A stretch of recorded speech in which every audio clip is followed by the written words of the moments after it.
A note before this one begins.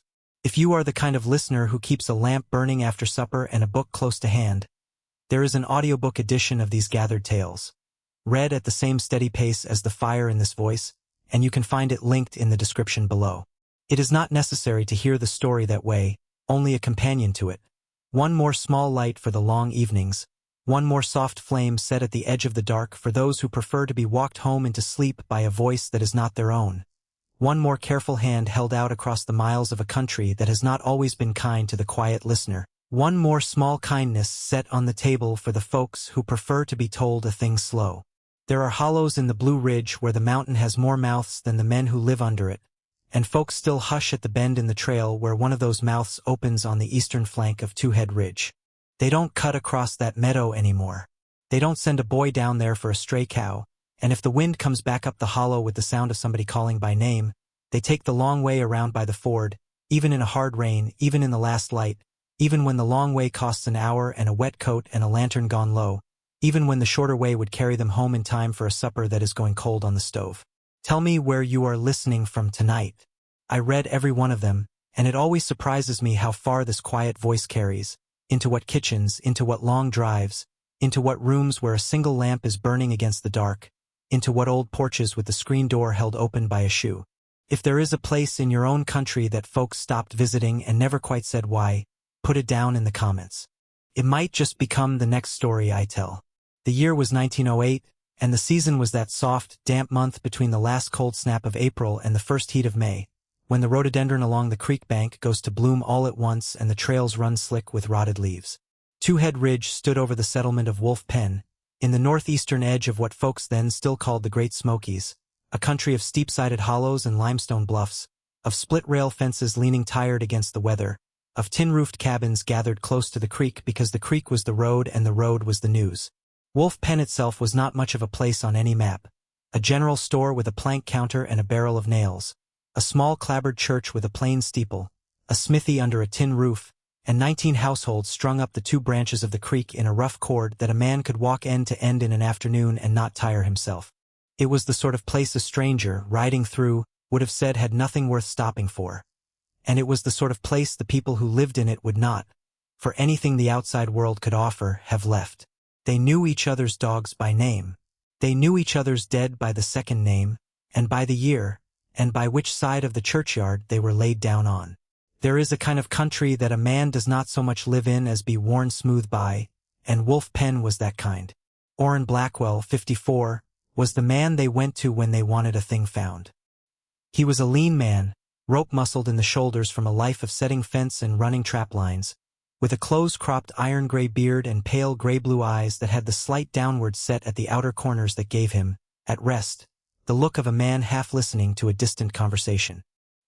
He wore always the same brown felt hat, wide-brimmed and long since gone battered around the crown, and he thumbed the plain silver band on his left ring finger when he was thinking a thing through.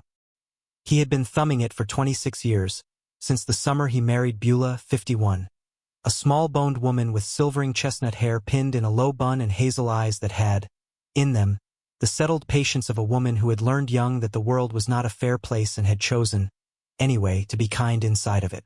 They lived in a two-room cabin at the head of Wolf Pen Hollow, with a garden that ran to snap beans and pull tomatoes by high summer, and a milch cow named Susanna that Oren had bought Beulah as a wedding gift and that had, by 1908, grown so old she gave more heat than milk. Oren tracked for the sheriff's office when a child wandered, and for the timber companies when a chained crew went walkabout, and once, in the winter of '96, he had followed a lost city man clear from the Wolf Pen store to a hollow log up on Bald Face where the fellow had crawled to die of the cold, and had brought him out on his back with his own coat wrapped over the man because he could not stand the thought of Beulah hearing. He had left even a stranger dead in the snow. He had, in a manner, made himself the man Wolf Pen sent when a family had run out of the things a family can do. He did not much love the work. He had never once refused it. He did the work, he once told Beulah, because somebody had to, and it was better that the somebody was a man who came home and told his wife about it than a man who came home and did not. 26 years, Beulah and Oren. 26 planting times together, 26 blackberry picks in the June heat, 26 long winters over the fire with the same iron kettle and the same iron spoon and the same low, comfortable silences that grow up between two people who have long ago said everything a mouth can say and have moved on to the language of the small gestures. A hand set on a shoulder in passing, a cup of chicory set at an elbow without a word, the way a man will put his coat over his wife's shoulders before she has said she is cold. That was their marriage. That was the ballast in Oren Blackwell's life. When men in Wolf Pen wanted to explain Oren, they most often said only, he is Beulah's and Beulah is his, and there is nothing more to say of it. And when women in Wolf Pen wanted to explain Beulah, they said likewise she is Oren's, and the two of them, in the low blue hour before supper, walked the fence line together and did not need to be spoken to, and it was a kind of quiet gospel just to see them at it. They had, between them, no living children. They had had a son, once, in the summer of 1884, who had lived 29 days and been buried in the churchyard behind Reverend Pretty's church, and neither of them, in all the 24 years since, had spoken his name to the other, though they visited the little stone together every Easter and Beulah laid a sprig of dogwood on it, and Oren put his hand for a long minute on the top of the stone, and neither of them ever said a word about the thing they had lost. That was the ballast under the ballast, some said. That was what had welded them. You understand, then, what it meant when in the last week of April 1908 a party of 4 men went into the eastern flank of Two Head Ridge and did not come out, and the sheriff sent a boy up to Oren's cabin on a wet Tuesday evening with a note that said only, "Oren, I need you." Beulah read the note before Oren did, because Oren had been out at the woodpile in the last of the light and had come in with his hat wet through, and she read it once, and then she read it twice, and she looked up at him, and she did not, at first, hand him the paper. She held it in her fingers a long moment as though she were weighing something in it that she could not put into a word. Then she gave it to him. She said only, she said only, take your good boots. And she went to the fire to warm his supper. She did not sit at the table across from him that night. She stood at the fire and watched him eat, and only once, when he set the spoon down and reached for the cup of chicory, did she cross the room to him and set her hand for a long moment against the back of his neck without saying anything, and then go back to the fire. The 4 men who had gone in were these: Caleb Hornbeck, 27, broad-shouldered and dark-haired under a soft gray newsboy cap, an eager forward-leaning young man who worked the axe crews for the Sutton Timber Company and courted a girl named Ivy Bledsoe over at Piney Creek, and who was, by every account of Wolf Pen, the sort of young man who could not walk past a fallen bird without kneeling to see if it was hurt. Merritt Vaughn, 39, wiry and sandy-haired, a miner out of the Copper Ridge shaft who could read a cave floor the way another man read a written page, and who had been asked along specifically because if there was a shaft to be read, Merritt Vaughn would read it. Anderson Peel, 33, tall and quiet, a widower with 2 children being raised by his sister down at the settlement. A man who had gone to war too late to see much of it and had come back too quiet to speak of what he had seen. And Judge Isham Peel, 61, Anderson's uncle and the county magistrate, a heavy-set silver-bearded man who had gone along mostly to see for himself, because in April a Sutton crew had reported a fresh cave-mouth opening on the eastern flank of Two Head where no cave-mouth had been the summer before, and the judge had a private theory it was an old shaft drift the Confederacy had punched during the war and lost, and the judge had a scholar's stubbornness about such things and would not be talked out of an idea once he had set his hat on it. They had gone up on the 20th of April, for men on 2 mules with 2 carbide lamps, 40 feet of hemp rope, a tin lantern, a canteen apiece, a pistol Anderson carried out of the habit of the war, and enough biscuit and side meat for a day and a night. They meant to be back by supper on the 21st. On the 25th, Sheriff Elias Ruff, 46, stocky and thick-mustached and heavy-eyed under his black bowler, sent his young deputy Willard C., 24, up the ridge with 2 mules of his own and orders to come straight back with any news. Willard came back on the 26th with a face the color of skimmed milk, and he said the mules were tied at the meadow-edge where the men had left them, unhitched but standing in their own hoofprints for 6 days, and no man to be seen, and the cave-mouth wasn't where the Sutton crew had said it was, and he didn't like the way the ground looked, and he did not like the way the wind sounded, and could the sheriff please send Mr. Blackwell. Oren went in on the 27th with the sheriff, Willard, Caleb's father Absalom Hornbeck, and a Copper Ridge miner named Tull who was a friend of Merritt Vaughn's. That was 5 counting Oren.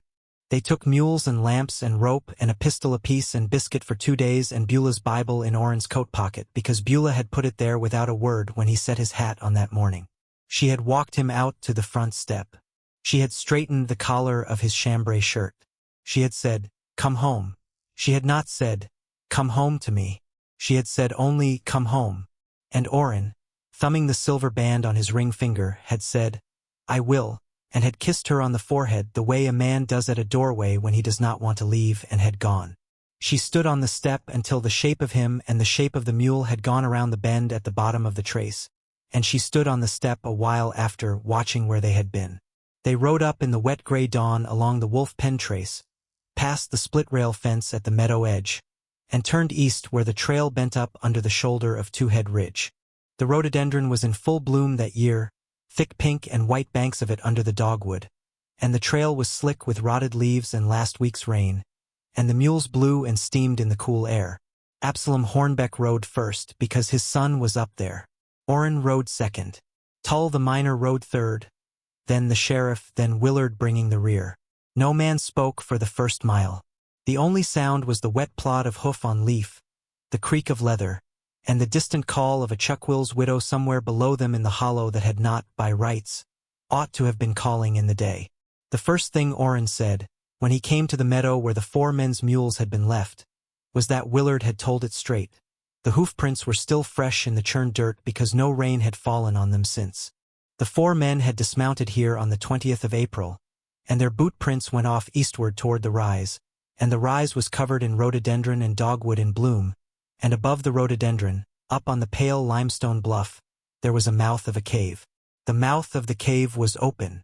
That was the first thing. Even from the meadow, 300 yards away, they could see the mouth as a clean black arch cut into the pale limestone, wide enough at that distance to walk a mule and wagon through with room to spare on either side.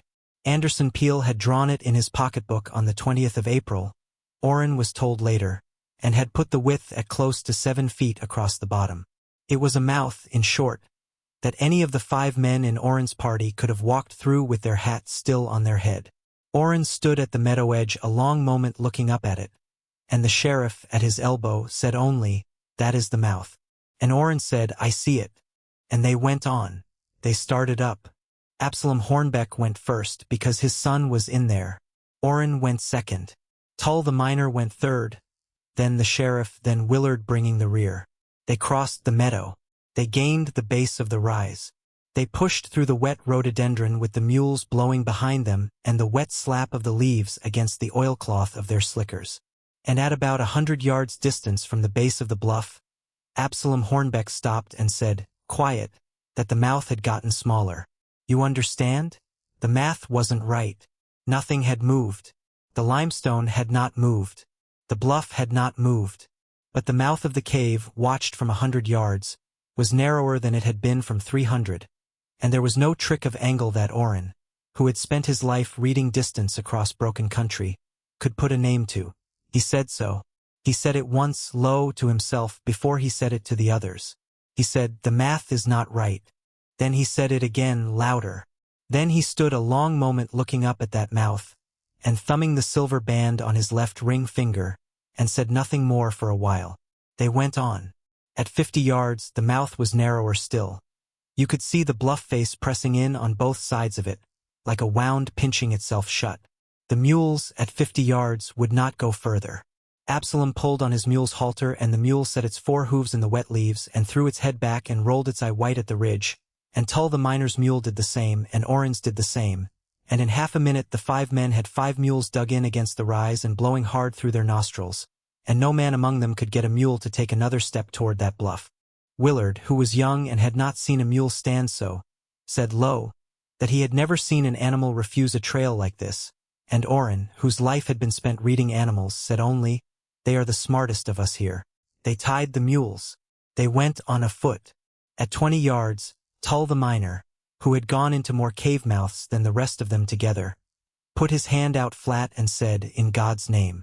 At 10 yards, Oren could see plain that the mouth of the cave was no wider than the coffin they had buried Beulah's father in the year before, no wider than the shoulders of a man laid straight, and that a mule and wagon could not, that morning, have been driven through it if the mules had been the size of hound dogs. The sheriff called a halt at 10 yards. They stood there 5 men wide in the wet leaves, and they looked at that mouth, and no one spoke for a long minute, and the woods behind them went still the way woods will when a hawk crosses the sun. Tull the miner said low that he had seen breathing caves before, caves that took a wind at 1 hour of the day and gave it back at another, but he had never seen a cave that closed against a body of men. Absalom Hornbeck said, very quietly, that his son had walked through that mouth 6 days ago and he was going to walk through it now.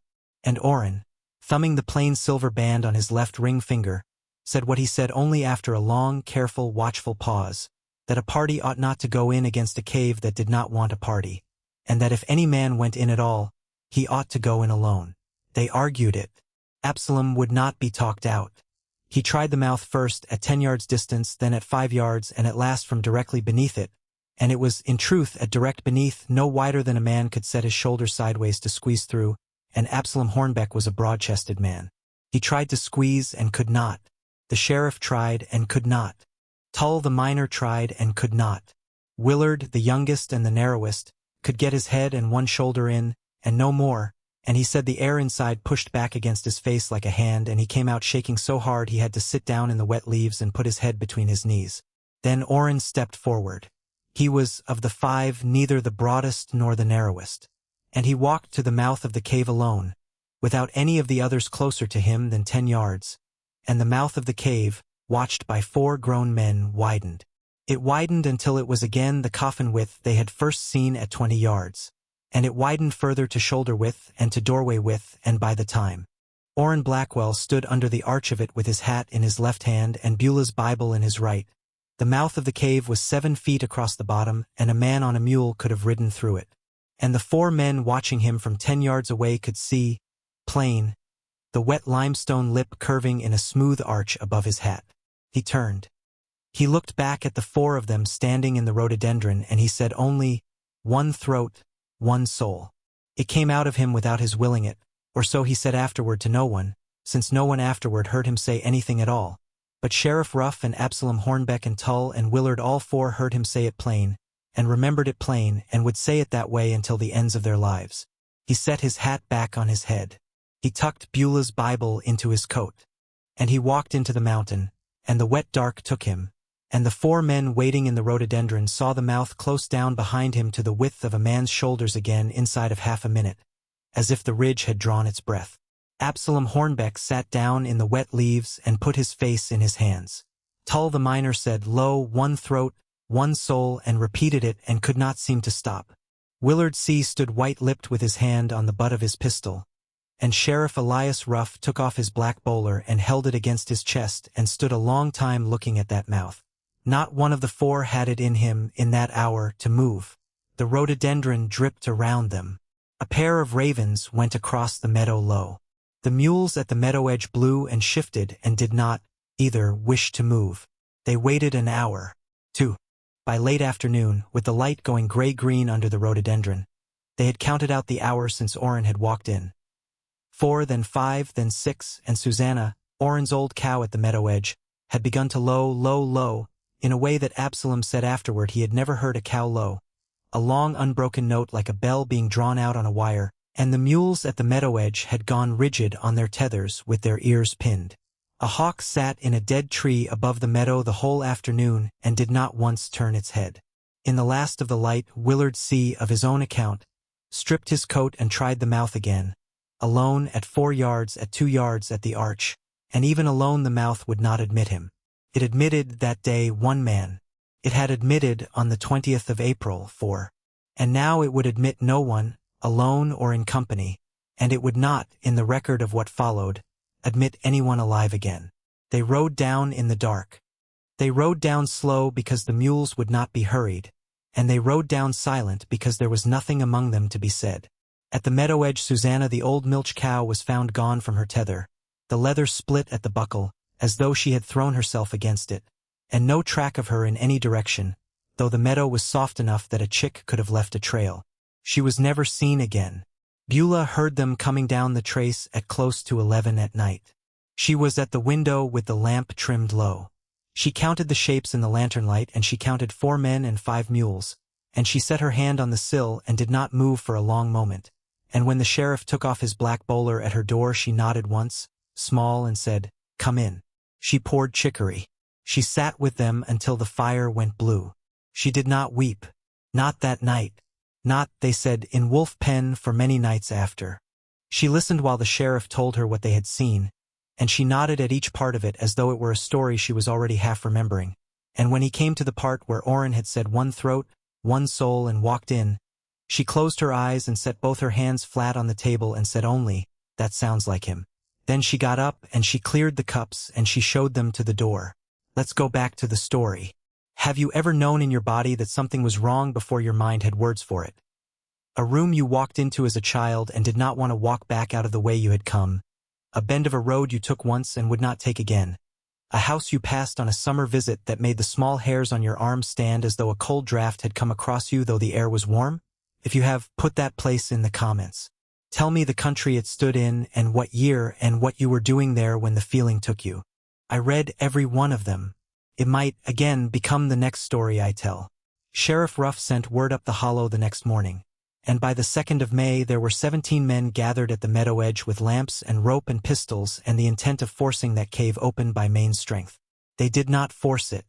The mouth closed against 17 men as tight as it had closed against 5, and no man among them could get more than a head and one shoulder inside of it. And when they tried to send in the smallest boy of the settlement, a lad of 11 named Enoch Peel, the cave admitted him to the waist and stopped, and Enoch came out weeping and could not, for the rest of that year, be persuaded to say what he had heard. He said only once to his aunt that the cave had a sound inside of it like his father breathing in the next room, and would not say more, and would not sleep for a week without the lamp trimmed high. They tried again the 3rd day and the 4th. On the 4th day, a Pentecostal preacher from over Piney Creek came up with a Bible under his arm and read the 23rd Psalm at the mouth and pressed his hand to the limestone and said, come out, in the name that is above every name," and the cave did not answer, and the preacher went home with a hoarse throat and a wet coat and said only, "This is not a devil I know." On the 5th day, a young geology man from a college in Knoxville, who had heard the story down at the settlement and had come up on his own account, took a stick of chalk from his pocket and made a mark on the limestone 6 inches to either side of the mouth at hip height, and stepped back to sketch it in his book, and when he stepped back up half a minute later to measure the width, the chalk marks were no longer where he had made them. They were closer together by the width of a man's hand. And the young man from Knoxville put his notebook back in his coat and walked down the ridge and did not, in the record, publish a word of what he had seen. Wolf Penn heard he had left the college by fall. On the 3rd of May, in the low blue hour before supper, Sheriff Ruff and Beulah Blackwell and Reverend Amos Pretty climbed together the wet trail up to the door of Gran Lucindy Hornbeck, 78, who was Caleb's great-grandmother and the oldest woman in Wolf Penn Hollow. She lived alone in a one-room cabin at the head of the 2nd branch, and she opened the door to them wearing her dark gray wool shawl over a black high-collar dress, small round wire spectacles on a cord about her neck, a bone-handled cane in her right hand. Her hair was silver and braided down her back. Her milky pale blue eyes were kind. She looked at Beulah first, and Beulah nodded once, small, and Gran Lucindy said, "Come sit." She sat them at her plank table. She poured them chicory from a chipped enamel pot. She said, before any of them spoke a word, "I know what mouth you are come about. It has been there since before my grandmother. It opens when it wants and closes when it wants, and it takes one at a time. My grandfather said one throat, one soul. He said the ridge will not draw in a company because it has only one throat, and it will not choke on a company. Takes them one and one and one, and it is patient. It has all the patience of a hill." She was old and small and stooped, and she said this without menace, only tired, as though she had waited her long life to say it and had never once wanted to. She said, "I told Caleb not to go in a party. He did not listen. He was a good boy, and he did not listen, and I loved him well, and the ridge loved him better, and there is not a thing in this or the next world I can do about it." Reverend Pretty asked her, then, gentle, if the mountain gave them back. She looked down at her folded hands a long moment. Then she said only, "It does not give them back. It sometimes gives back a sound. Sometimes a name, if you are the wife or the mother, if you go up to the meadow edge alone before first light and listen at the base of the ridge. You may hear the one you have lost calling you by your own name in his own voice." She said, "And do not go to it. Do not answer. The ridge will make you a mouth of your own if you answer." She reached out then, slow, and set her lined hand over Beulah's, and she said, "Daughter." She said, "Do not answer, no matter how it costs you." He would not want it. He would not. Then she said no more and would say no more, and turned her face to the fire, and would not turn back to them, and after a long moment they rose and left her. They came down the trail in the last of the light. Beulah walked between the sheriff and the preacher and did not weep, though her face was white and her breath came shallow. At the split-rail fence at the bottom of the trail she stopped and set her hand on the topmost rail and looked up at the dark shoulder of Two-Head Ridge, where the last light was going out along the limestone, and she said, quiet, that she had known when she had put his Bible in his pocket that morning of the 27th that he would not come back.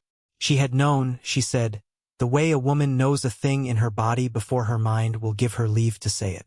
She had put the Bible in anyway because it was the only small light she had to send with him.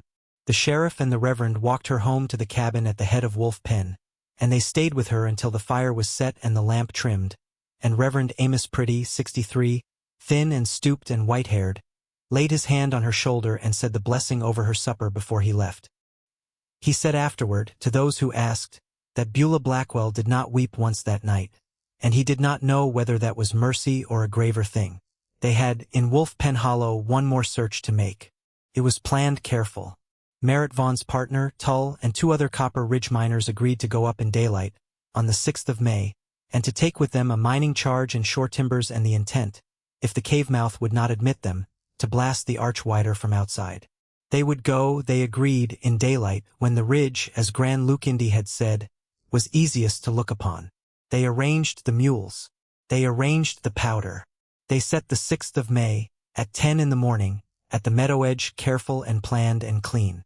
Sheriff Ruff went so far as to walk the plan out with the miners 3 times, in his own kitchen, over 3 cups of chicory, and to write out the sequence of it in his own hand, because he was, by nature and by trade, a man who trusted a plan more than he trusted a hope. Beulah, when she was told of it, said only, "The ridge will not wait for your 6th of May." She said it soft, and she said it once, and she did not say it again. The plan did not hold. On the evening of the 5th of May, well before their day, the ridge threw a sound down the hollow that folks in Wolf Pen heard clean in their cabins with the doors shut. A low, drawn, human note, 3 long calls, each of them a name. Absalom heard his son's name in his son's voice, called across the meadow air as though Caleb were standing at the split-rail fence. Enoch Peel heard his father Anderson's voice, called from the meadow edge just as clear, and Enoch went white and would not come out of the back room of his aunt's cabin for the rest of that night. Judge Isham Peel's widow heard her husband's voice at her own kitchen window and dropped a plate she had been drying, and the plate broke on the kitchen boards and she did not stoop to gather the pieces. And Beulah Blackwell, standing at her kitchen window with her hands in a bowl of snap beans, heard Oren call her by her own name in his own voice, 3 times, low and long. She set the bowl down. She wiped her hands on her apron. She took her shawl from the peg by the door and she put on her black lace-up boots. They had to run to catch her. Rev. Pretty, who had felt in his own kitchen the sound take him and had gone straight out for the Blackwell cabin because he was afraid of what it would ask of a woman, caught her at the split-rail fence at the meadow edge, and Sheriff Ruff caught up with him a moment after, and the 2 men, one on each of her arms, held Beulah Blackwell at the fence rail while the ridge called her name a 4th time and a 5th. She did not fight them. She stood between them and she did not answer. Her face was wet. Her breath came shallow. She said only once, "One throat, one soul," in a voice barely above the wind, and then she said no more and let them lead her home. Rev. Pretty said afterward that of every hard thing he had done in his long ministry, holding Beulah Blackwell's arm at that fence and hearing a dead man call her by name across a spring meadow was the hardest, and he prayed for a year on it before he could bear to preach again. Tull the miner and his 2 companions went up the ridge the next morning as they had planned, though a day sooner would have been better and they knew it, and they blasted the arch of the cave from 10 yards distance with the mining charge, and the arch did not widen. The limestone cracked and dropped a scatter of pale rubble, and the sound of the charge came back off the far ridges long after the smoke had gone thin. Where the cave mouth had been, there was, when the smoke went thin, a smooth new face of unbroken bluff. The mouth had drawn closed. It has stayed closed since. There were, of course, the inquests. Anderson Peel had, in his day, done a small piece of business with a timber mapping outfit up in Asheville that called itself the Chattanooga Blue Ridge Survey Company, and Sheriff Ruff, in the 3rd week of May, wrote to that outfit for their April map of Two-Head Ridge to determine, if he could, whether any prior cave mouth had been recorded on the eastern flank. 6 weeks passed. The letter came back marked return to sender. No such firm in this address. Sheriff Ruff wrote next to the county surveyor's office in Waynesville. The county surveyor sent a young man out with a chain and a transit in the last week of June. The young man surveyed the eastern flank of Two Head Ridge for 2 full days and returned to Waynesville and filed his report, and the report said, in the surveyor's careful hand, "No cave mouth on the eastern flank of Two Head Ridge, no evidence of any cave mouth on the eastern flank of Two Head Ridge, no evidence of any prior survey by any Chattanooga Blue Ridge Survey Company on record with this office in any year. There was no such company. There had never been such a company." Anderson Peale had, according to his sister, corresponded with the firm by post for 3 months in the winter of 1907, on letterhead she still had in a drawer, from an office on Pack Square in Asheville. When the sheriff's deputy went to Pack Square in Asheville in early July of 1908 to inquire at the address on that letterhead, there was, at that address, a shoemaker's shop that had stood at that number for 11 years, and the shoemaker had never heard of a survey company, and the letterhead in Anderson Peale's sister's drawer bore an address that, by every ledger of the city, had never existed. The mountain had, in a manner, drawn Anderson Peale to itself through a firm that did not exist, in letters postmarked from an office that had never been, and when it was done with him, the paper trail had gone as clean as the mouth. The Sutton Timber Company's records of the April crew that had reported the fresh cave mouth on the eastern flank were, likewise, gone. The company's foreman, a man named Reese, was called before the sheriff in the 2nd week of June and stated, plain and worried, that his April daybook, a leather-bound ledger in which he had, of his own hand, written the sighting on the 14th of April 1908, had gone missing from the locked drawer in his office sometime between the 28th of April and the 5th of May, and no lock had been forced and no window broken, and no other paper touched in the drawer, only that one book. Reese said, in the sheriff's kitchen, that it was as though the record itself had walked out of his office of its own account. Sheriff Ruff wrote the words down in his own careful hand and closed the book on the inquest and put it in a drawer in his own desk where, so far as anyone in Wolf Pen ever knew, it stayed until the sheriff's death in the winter of 1927. The 4 men who had walked into the cave mouth on the 20th of April 1908, and the 5th man who had walked in on the 27th, Caleb Hornbeck, Merritt Vaughn, Anderson Peale, Judge Isham Peale, and Oren Blackwell, were entered in the county book that October as missing and presumed lost, in the sheriff's own hand, and the ink of that entry has held since, though the paper about it has yellowed and the binding has cracked twice and been repaired by the county clerk once in each of the following 2 generations. There is not much more to tell of the immediate days. The sheriff closed the file in October. The Sutton Timber Company would not send another crew up on the eastern flank of Two Head Ridge for 11 years. Absalom Hornbeck did not live out that winter. He took a chest cold in November and did not fight it, and his wife said afterward that he had not wanted to fight it, and she did not, at the end, wish him to. Willard C. took a job with the railroad and moved to Knoxville and would not return to Wolf Pen again in his life. Tull the miner drank the rest of his years quiet in a boarding house in Copper Ridge and would not speak of the 27th of April, though he was known to mutter the incantatory phrase, "One throat, one soul, at the bottom of a glass," and to weep for it after. Judge Isham Peale's widow moved down to Waynesville to be near her sister, and would not speak of the ridge, and would not have the word mountain said in her house. Ivy Bledsoe, who was to have married Caleb Hornbeck, did not marry another man in all of her remaining 41 years, and would go up every June to the meadow-edge and stand for an hour at the split-rail fence and come back, and would not say what she had gone up for. Beulah Blackwell stayed. She kept the cabin at the head of Wolf Pen Hollow. She kept the garden. Snap beans, pole tomatoes, a small patch of onions along the south wall. A row of daylilies Oren had set out for her the spring before he went. She kept the milch cow's stall clean for a year after Susanna was gone, as though she meant, in some quiet part of her heart, for Susanna to come back. She did not marry again. She wore the plain black high-collar dress for the first year and the dark green calico with the cream apron for every year after that, as though putting the color back on in small measures was a way of putting a life back on. She lived in that cabin 31 more years. Every night of those 31 years, at the hour when the last light was going out along the limestone of Two Head Ridge, Beulah Blackwell went out to the split-rail fence at the meadow-edge, and she stood there with her shawl about her shoulders and her hands folded, and she said, aloud but soft, 3 sentences. She said, "I hear you." She said, "I will not answer." She said, "I am here," and I love you still. And then she turned and walked home. She did this in fair weather and in foul. She did this in the deep snow of the January of 1918 with her boots wet through and her breath white on the air. And she did this in the August heat of 1922 with the cicadas so loud she could hardly hear her own voice. And she did this in the wet green spring of 1927 when the sheriff, who had been her friend and Oren's friend, was buried in the churchyard behind Reverend Pretty's church, and she stood at his fresh grave in the afternoon and stood at the split-rail fence in the evening and said her 3 sentences and went home. She did not do this because the Reverend had told her to. She did not do this because Gran Lucindy had told her to. She did this because it was what she had of her marriage to give. Rev.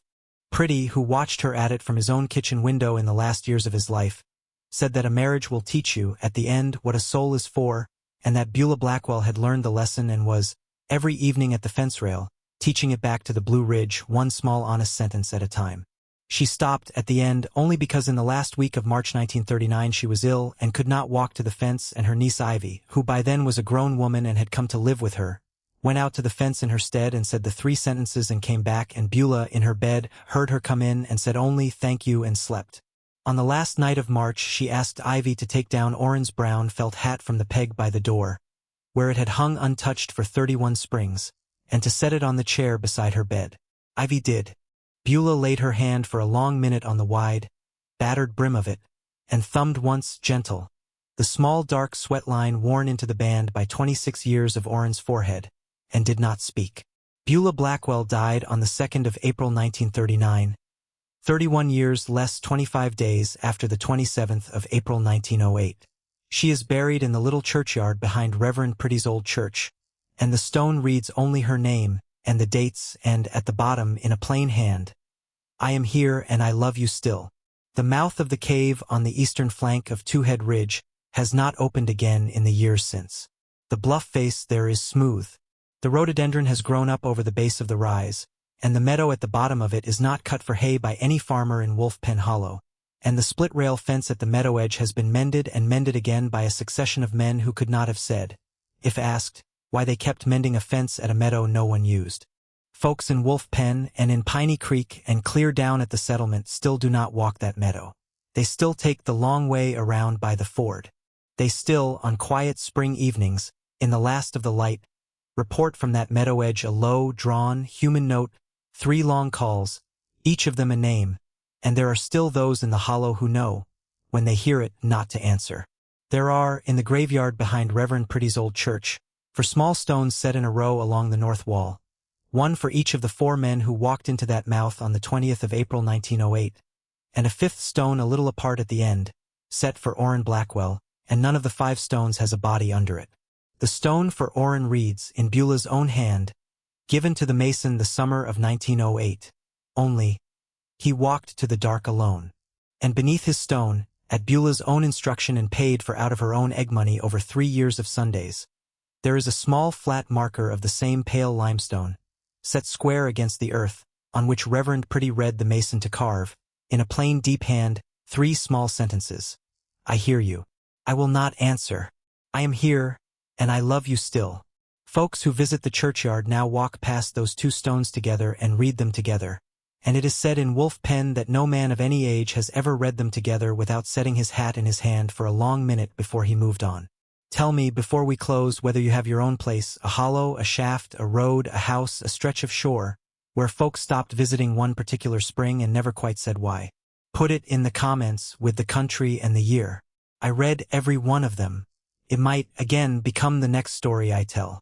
The best of these stories, the ones that stay with me longest, are the ones sent by the wife or the son or the granddaughter of the person the country took, and I honor every one of them, and I try to tell them careful, in the voice they were told to me in the pace of the country they came out of, with nothing added and nothing shaved off for the sake of a shorter listen. There is another mouth, they say, up on the western flank of Boone Fork, over near where the state line runs blind through a stand of second-growth pine, that folks in that country stopped visiting in the autumn of 1922 and never quite said why.